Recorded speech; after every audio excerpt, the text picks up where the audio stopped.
Une alliance de marchands a uni l'Europe du Nord. On l'appelait la Hanse ou Ligue hanséatique. Ce fut l'un des réseaux les plus puissants du Moyen-Âge.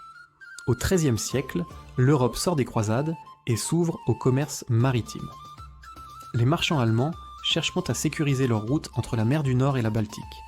Ils s'unissent d'abord autour de la ville de Lübeck, fondée en 1159, rapidement surnommée la Reine de la Hanse. Peu à peu, d'autres villes rejoignent l'alliance.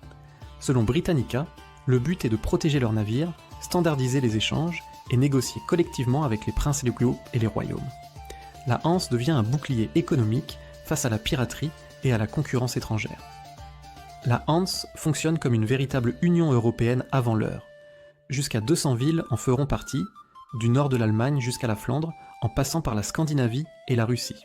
Les membres utilisent des règles commerciales communes, une monnaie de compte stable et surtout des comptoirs marchands stratégiques à Londres, Bruges, Bergen ou Novgorod.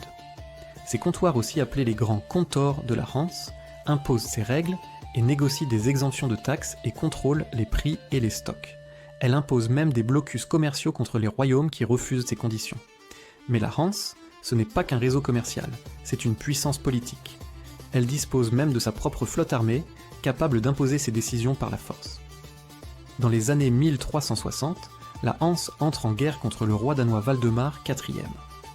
Après plusieurs revers, elle rassemble une flotte puissante au sein de la Confédération de Cologne et finit par imposer, avec le traité de Stralsund en 1370, des privilèges commerciaux décisifs au Danemark, permettant un contrôle très large sur le commerce dans la Baltique et les détroits danois pendant des années. Les cités hanséatiques deviennent des républiques marchandes, riches, autonomes et redoutées. Mais aucune puissance ne dure éternellement. D'après Britannica et World History, au XVIIe siècle, la montée des royaumes modernes, le centralisme politique et les nouvelles routes maritimes affaiblissent la Hanse. Les grandes découvertes détournent le commerce vers l'Atlantique, et les cités hanséatiques perdent leur monopole. En 1669, la dernière assemblée de la Hanse se réunit à Lübeck, la fin d'une ère. Son héritage demeure, elle a posé les bases d'un marché européen intégré, fondé sur la coopération économique plutôt que la conquête militaire. Son histoire prouve qu'avant les nations, c'étaient les marchands qui faisaient l'Europe.